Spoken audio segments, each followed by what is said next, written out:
بسم اللہ الرحمن الرحیم۔ السلام علیکم رحمۃ اللہ وبرکاتہ۔ شہزادی نگینہ بادشاہ کی اکلوتی بیٹی تھی، اس لیے بادشاہ اسے دل و جان سے چاہتا تھا۔ وہ نہایت ہی حسین و جمیل اور عقل مند تھی۔ جب وہ بڑی ہوئی تو بادشاہ اور ملکہ کو اس کی شادی کی فکر ہوئی۔ اسی دوران اس کے 2 شہزادوں کے رشتے بھی آ گئے۔ بادشاہ کو فیصلہ کرنا دشوار ہو گیا کہ اس کی شادی کس سے کرے۔ اس نے اس بارے میں ملکہ سے بھی مشورہ کیا، مگر وہ بھی کسی نتیجے پر نہیں پہنچ سکی، اس لیے یہ معاملہ حل نہ ہو سکا۔ وہ دونوں پڑوسی ملکوں کے شہزادے تھے۔ ایک شہزادے کا نام شاندار تھا اور وہ نہایت ہی نیک، عقل مند، بہادر اور بہت خوبصورت تھا۔ دوسرے شہزادے کا نام دلشاد تھا۔ وہ نہ تو نیک اور عقل مند تھا اور نہ ہی بہادر۔ اس نے چپکے دل میں سوچ لیا تھا کہ شہزادی نگینہ سے شادی کرنے کے بعد کوئی سازش کر کے بادشاہ کے تخت پر قبضہ کر لے گا۔ چونکہ شادی پوری زندگی کا معاملہ ہوتی ہے، اس لیے ملکہ نے فیصلہ کیا کہ وہ اس سلسلے میں شہزادی نگینہ سے بھی اس کی رائے معلوم کرے گی۔ وہ جس شہزادے کو بھی پسند کرے گی اس سے اس کی شادی کروا دی جائے گی۔ جب ملکہ نے دونوں شہزادوں کے بارے میں ساری معلومات بتا کر شہزادی نگینہ سے اس کی پسند پوچھی تو وہ بولی، امی حضور، آپ نے میری تربیت کچھ اس طرح کی ہے کہ میں اپنے ماں باپ کے فیصلوں پر سر جھکانے والی لڑکی بن گئی ہوں۔ آپ جہاں بھی کہیں گی اور جس سے بھی کہیں گی میں شادی کر لوں گی۔ ملکہ یہ بات سن کر خوش ہو گئی۔ اس نے شہزادی نگینہ کو گلے سے لگا کر پیار کیا اور بولی، جیتی رہو میری بیٹی، تمہارے لیے 2 شہزادوں کے رشتے آئے ہیں جن کے بارے میں ہم تفصیل سے تمہیں بتا ہی چکے ہیں۔ ہماری سمجھ میں کچھ نہیں آ رہا کہ کسے ہاں کریں اور کسے نہ۔ تم فیصلہ کر کے ہمیں بتا دو کہ کس شہزادے سے شادی کرنا پسند کرو گی۔ امی حضور، شادی کے لیے آپ کا جو فیصلہ ہوگا مجھے منظور ہوگا۔ شہزادی نگینہ نے دھیرے سے اپنی بات دہرائی، میں کہہ تو رہی ہوں، ہماری سمجھ میں کچھ نہیں آ رہا۔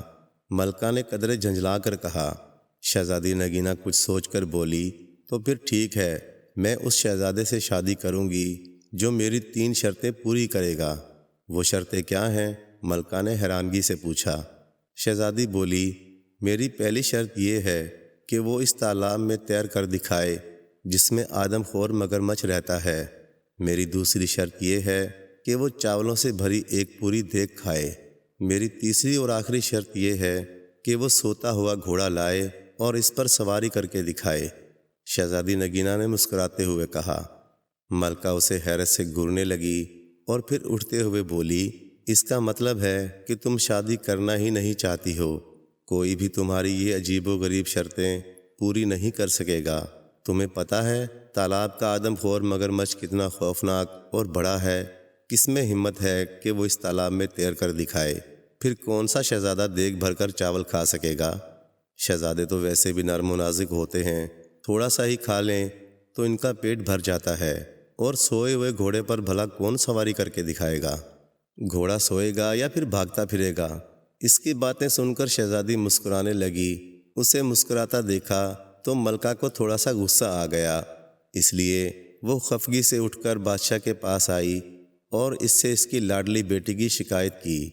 اس کی بات سن کر بادشاہ کے چہرے پر مسکراہٹ پھیل گئی۔ اس نے کہا، ملکہ، آپ شاید بھول گئی ہیں، آپ نے بھی تو اپنی شادی کے لیے 3 شرطیں رکھی تھیں۔ بہت سارے شہزادے ان شرطوں کو پورا کرنے میں ناکام رہے تھے، مگر انہیں ہم نے پورا کر کے دکھایا تھا۔ ملکہ کو وہ پرانی باتیں یاد آ گئی تھیں۔ انہیں سوچ کر وہ مسکرانے لگی اور بولی، امی حضور، میری شادی اپنی بہن کے بیٹے سے کرانا چاہ رہی تھی اور وہ مجھے بالکل پسند نہیں تھا، اس لیے میں نے وہ شرطیں رکھی تھیں۔ پھر میری شرطیں تو ہمت اور جواں مردی والی تھیں۔ ایک آدم خور شیر کو خنجر سے مارنا تھا جس نے کئی انسانوں کو اپنا نوالا بنا لیا تھا۔ معصوم لوگوں کو لوٹنے والے ڈاکوؤں کو گرفتار کرنا تھا جنہوں نے غریبوں کی زندگی اجیرن کر دی تھی، اور پہاڑ کو کاٹ کر ایک نہر نکال کر کسانوں کی بنجر زمین کو سیراب کرنا تھا۔ مجھے فخر ہے کہ آپ نے وہ تمام شرطیں پوری کی تھیں۔ آپ بہادر اور ہمت والے بھی تو تھے، لیکن ملکہ، کبھی کبھی ہم یہ سوچ کر پریشان ہو جاتے ہیں کہ اگر ہم آپ کی شرطوں کو پورا کرنے سے قاصر رہتے تو پھر آپ سے تو ہماری شادی ہی نہ ہوتی۔ بادشاہ نے فکر مند ہو کر کہا، کیوں نہیں ہوتی؟ ملکہ نے اٹھلا کر کہا، میں اپنی شرطوں میں یہ تبدیلی کر دیتی کہ آپ انہیں شادی کے بعد بھی تو پورا کر سکتے ہیں۔ پھر کچھ دیر خاموش رہنے کے بعد وہ بولی، پہلی میری سمجھ میں یہ نہیں آ رہا تھا کہ شہزادی کی شادی کس سے کریں، اب یہ سمجھ نہیں آ رہا ہے کہ اسے کیسے سمجھاؤں کہ وہ اپنی بے سروپا شرطوں سے باز آ جائے۔ اس بارے میں آپ کو فکر مند ہونے کی ضرورت نہیں۔ ہماری شہزادی چاہتی ہے کہ اس کا شوہر بہادر ہونے کے ساتھ ساتھ عقل مند بھی ہو۔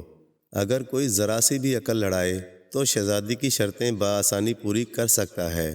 ہم دونوں شہزادوں کے سامنے شہزادی نگینہ کی یہ شرطیں رکھیں گے، جس نے بھی انہیں پورا کر دیا اس کی شادی شہزادی سے کر دی جائے گی۔ پھر بادشاہ نے ایسا ہی کیا۔ اس نے ایلچی بھیج کر دونوں شہزادوں کو ان کے ملک سے اپنے محل میں بلوا لیا۔ دونوں شہزادے اپنے اپنے مصاحبوں اور غلاموں کے ساتھ حاضر ہو گئے۔ بادشاہ نے سب کو شاہی مہمان خانے میں ٹھہرایا اور ان کی خاطر مدارت کے لیے خاص انتظامات بھی کروا دیے۔ جب شام کو بادشاہ ان شہزادوں سے ملا تو اسے شہزادہ شاندار بہت پسند آیا۔ وہ اس کی شکل و صورت اور وجاہت سے بے حد متاثر ہوا۔ اس کا باپ بہت اچھے طریقے سے اپنے ملک پر حکومت کر رہا تھا، جس کی وجہ سے رعایا بہت خوشحال تھی۔ ملکہ کو بھی وہ شہزادہ بہت پسند آیا۔ دوسرا شہزادہ جس کا نام دلشاد تھا، دونوں کو ایک آنکھ نہیں بھایا۔ بادشاہ کو محسوس ہوا کہ وہ ایک خوش آمدی اور چاپلوس قسم کا نوجوان ہے۔ اس بات سے بادشاہ نے اندازہ لگا لیا کہ وہ نہایت چالاک اور عیار آدمی ہوگا۔ ملکہ کو تو شہزادہ شاندار اتنا اچھا لگا کہ وہ شہزادی نگینہ کے پاس گئی اور اس سے بولی، بیٹی تم اپنی شرطیں واپس لے لو اور شہزادہ شاندار سے شادی کر لو۔ ایسا شوہر تو قسمت سے ہی ملتا ہے۔ اگر پہلی شرط کے دوران ہی مگرمچھ اسے کھا گیا تو بہت برا ہوگا۔ شہزادی نگینہ نے اٹل لہجے میں کہا، اگر میں اپنی شرطیں واپس لیتی ہوں تو اس میں میری بے عزتی ہے۔ شہزادہ اگر میری شرطیں پوری کرتا ہے تو ٹھیک ہے، ورنہ اپنے گھر جائے۔ ملکہ مایوس ہو کر لوٹ گئی۔ دونوں شہزادوں کی ملاقات شہزادی نگینہ سے کروائی گئی۔ وہ انہیں محل سے کچھ دور جنگل کے نزدیک تالاب تک لائی اور ان سے کہا، یہ ہے وہ تالاب جس میں ایک آدم خور خونخوار مگرمچھ رہتا ہے، کیا آپ دونوں اس تالاب میں تیر کر دکھائیں گے؟ شہزادی کا یہ کہنا تھا کہ اسی وقت ایک بہت بڑا مگرمچھ اپنا منہ کھولے تالاب کے کنارے پر آ گیا۔ اسے دیکھ کر شہزادہ دلشاد خوفزدہ ہو گیا اور بولا، جان ہے تو جہان ہے، میں تو اس تالاب میں ہرگز نہیں جاؤں گا۔ شہزادی کی دوسری شرطیں بھی بہت سخت ہیں۔ دیگ بھر کر چاول تو کوئی دو ہی کھا سکتا ہے، اس کے علاوہ میں سوتا ہوا گھوڑا کہاں سے لاؤں گا؟ اس پر سواری کیسے کروں گا؟ میں تو چلا، مجھے نہیں کرنی یہ شادی۔ یہ کہہ کر وہ چلا گیا۔ اس کے جانے کے بعد شہزادہ شاندار نے کہا، شہزادی صاحبہ کل میں آپ کو اس تالاب میں تیر کر دکھاؤں گا۔ رات ہوئی تو اس کے ساتھ آئے ہوئے غلاموں نے تالاب میں ایک بڑا سا جال ڈال کر مگرمچھ کو پکڑ لیا اور دور ایک دریا میں چھوڑ آئے۔ اگلی صبح ملکہ، بادشاہ اور شہزادی نے دیکھا کہ شہزادہ مزے سے تالاب میں تیرتا پھر رہا ہے۔ شہزادی نے پوچھا، اس مگرمچھ کا کیا ہوا؟ وہ کہاں ہے؟ اسے میں نے پکڑوا کر دریا میں چھڑوا دیا ہے۔ آپ کی پہلی شرط میں نے پوری کر دی ہے۔ مجھے امید ہے کہ آپ اس بات پر اعتراض نہیں کریں گی کہ میں نے مگرمچھ کو دریا میں کیوں چھڑوایا۔ آپ کی شرط صرف دریا میں نہانے کی تھی، مگرمچھ سے لڑنا نہیں، شہزادے نے تالاب سے باہر آتے ہوئے کہا۔ ملکہ نے یہ بات حیرانی سے سنی۔ بادشاہ مسکرا رہا تھا۔ شہزادی نے کہا، بالکل ٹھیک شہزادے، آپ پہلی شرط جیت چکے ہیں۔ میری شرط ہی یہی تھی کہ آپ تالاب میں تیر کر دکھائیں۔ میں آپ کی ذہانت کی قائل ہوں۔ دوپہر ہوئی تو شہزادی نگینہ نے کہا، شہزادے آپ مجھے دیگ بھر کر چاول کھا کر کب دکھائیں گے؟ شہزادے نے کہا، ابھی تھوڑی دیر بعد میں۔ یہ کہہ کر شہزادہ شاندار نے کھڑکی سے باہر جھانک کر دیکھا۔ اس کا ایک مصاحب دو غلاموں کے ساتھ لمبے لمبے ڈنگ بھرتا ہوا محل کی جانب آ رہا تھا۔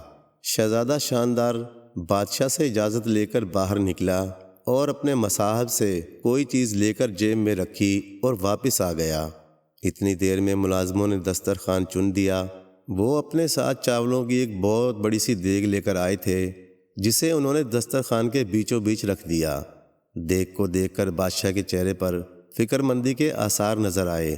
کیوں میاں صاحبزادے، آپ کھا لیں گے دیگ بھر کر چاول؟ اس نے شہزادے سے پوچھا۔ ایک دیگ تو کیا، میں تو 2 دیگیں بھی کھا سکتا ہوں۔ یہ کہہ کر شہزادہ شاندار نے اپنی جیب سے ایک نہایت چھوٹی سی دھاتی دیگ نکالی جو اس کے ملازم بازار سے خاص طور پر بنوا کر لائے تھے۔ اس نے اسے چاولوں سے بھرا اور شہزادی نگینہ کے سامنے پوری دیگ چٹ کر گیا۔ شہزادی صاحبہ، آپ کی دوسری شرط بھی پوری ہو گئی، میں نے دیگ بھر کر چاول کھا لیے ہیں، اس نے شرارت سے مسکراتے ہوئے شہزادی سے کہا۔ اس کی بات سن کر شہزادی نگینہ ہنس ہنس کر لوٹ پوٹ ہو گئی۔ بادشاہ نے ملکہ سے کہا، بیگم اب اپنی بیٹی کی شادی کی تیاریاں شروع کر دو۔ مجھے تو یوں لگ رہا ہے کہ یہ شہزادے میاں تو سوتے ہوئے گھوڑے پر بھی سواری کر کے دکھا دیں گے۔ شام کو بادشاہ اور ملکہ اور شہزادی نگینہ اپنے باغ میں چہل قدمی کر رہے تھے۔ اچانک انہوں نے شہزادہ شاندار کو ایک گھوڑے کے ساتھ آتے دیکھا۔ وہ قریب آیا تو بادشاہ حیرت سے بولا، شاندار بیٹے، یہ گھوڑا لیے کہاں پھر رہے ہو؟ شہزادہ شاندار نے بڑے فخر سے بتایا، یہ گھوڑا نہایت قیمتی ہے، میں اسے منڈی سے خرید کر لا رہا ہوں۔ اس کے مالک نے مجھے بتایا تھا کہ یہ حاتم طائی کے گھوڑوں کی نسل سے ہے۔ اس کا تو میں نے ایک بڑا اچھا سا نام بھی رکھ لیا ہے۔ گھوڑا واقعی بہت خوبصورت تھا۔ شہزادی نگینہ کو بھی بے حد پسند آیا۔ اس کا رنگ ہلکا کتھئی تھا اور اس کی گردن پر بڑی بڑی چمکدار ایال تھی۔ شہزادے، کیا نام رکھا ہے آپ نے اس کا؟ شہزادی نے بڑے تعجب سے پوچھا۔ شہزادی صاحبہ، میں نے اس کا نام رکھا ہے سوتا ہوا گھوڑا۔ چونکہ یہ میرا گھوڑا ہے، میں جو بھی اس کا نام رکھوں میری مرضی۔ اب میں آپ کو سوتے ہوئے گھوڑے پر سوار ہو کر دکھاؤں گا تاکہ آپ کی تیسری شرط بھی پوری ہو سکے۔ یہ کہہ کر شہزادہ شاندار رکاب میں پاؤں ڈال کر گھوڑے پر سوار ہو گیا اور ایڑ مار کر اسے دوڑاتا ہوا باغ کا ایک چکر لگا کر دوبارہ ان لوگوں کے پاس آ گیا۔ یہ سب دیکھ کر ملکہ اور بادشاہ کا ہنستے ہنستے برا حال ہو گیا تھا۔ شہزادی نگینہ بھی مسکرانے لگی تھی۔ کچھ دیر بعد وہ بولی، ابا حضور، ہم چاہتے تھے کہ ہماری شادی ایک ایسے شہزادے سے ہو جو بہادر ہونے کے ساتھ ساتھ عقل مند بھی ہو۔ ہم نے اپنی شرطیں اس لیے رکھی تھیں کہ انہیں پورا کرنے والے کی ذہانت کا امتحان ہو سکے۔ خدا کا شکر ہے کہ ہمیں ایسا شہزادہ مل گیا ہے۔ اس کی بات سن کر بادشاہ اور ملکہ نے سکھ کا سانس لیا۔ تھوڑے دنوں کے بعد ہی دونوں کی خوب دھوم دھام سے شادی ہو گئی اور وہ ہنسی خوشی رہنے لگے۔ معزز ناظرین، آپ سے چھوٹی سی گزارش ہے، اگر آپ نے ابھی تک میرے چینل کو سبسکرائب نہیں کیا تو مہربانی فرما کر سبسکرائب کر دیں تاکہ ہر نئے آنے والی ویڈیو آپ تک بآسانی پہنچ سکے۔ جزاک اللہ۔